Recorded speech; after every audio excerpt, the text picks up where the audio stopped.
Quelle est la vérité derrière l'une des magies les plus puissantes de Fairy Tail, la magie anti-dragon? Info 1.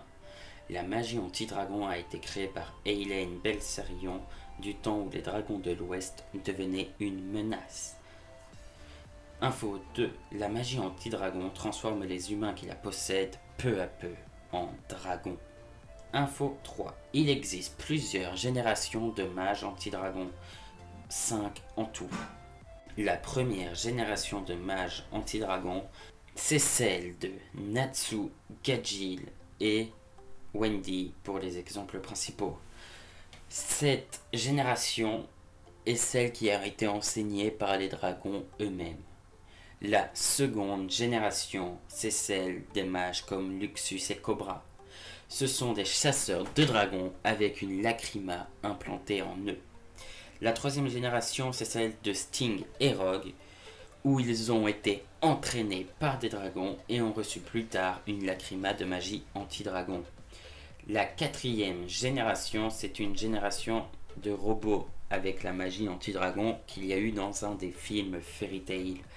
Et enfin, la cinquième génération, c'est la génération des chasseurs de dragons qui mangent des dragons et gagnent leur puissance.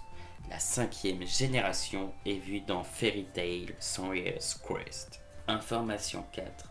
Le pouvoir de la Dragon Force se déclenche involontairement chez les premières générations, mais volontairement chez les autres. Info 5. Partie non spoil. Il existe plusieurs mages avec la magie d'anti-dragon, mais certains se remarquent plus que d'autres via leur puissance, le plus connu étant Acnologia. Il prit ce nom car en tant qu'humain, il s'occupait d'un dragon qui portait ce nom-là, mais qui détruit son village après son retour d'une intervention sur le continent de l'Ouest. Comme haute mage anti-dragon surpuissant, nous avons Eileen Belsarion, la plus grande enchanteresse que le monde ait connue. God Serena, le mage le plus puissant d'Isgard, le plus puissant des mages sacrés, qui est malheureusement tombé sur le tout-puissant Acnologia. Concernant God Serena, il possède 8 lacrymas de magie anti-dragon, mais seulement 4 ont été dévoilés à lui. Mais dans Sonria's Quest, on reverra God Serena, mais je n'en parlerai pas maintenant. Et en chasseur de dragons puissant et évident, nous avons bien sûr Lexus Dreyer et Natsu Dragneel. Information 5. Partie spoil. Eleftheria, le demandeur de la quête de 100 ans, quête que Gildart a échoué lamentablement, a appris la magie d'anti-dragon par autodidacte, c'est-à-dire sans qu'un dragon lui apprenne et sans lacryma.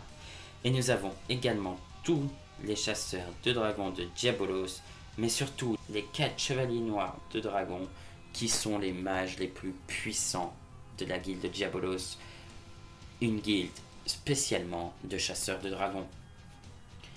Info 6. Quand un chasseur de dragons se transforme en dragon, il peut survivre même en ayant son cœur arraché, comme Eleftheria qui n'a pas de cœur, du moins dans son corps, mais qui est toujours vivant. Bon les gars, c'est la fin de la vidéo, j'espère qu'elle vous aura plu.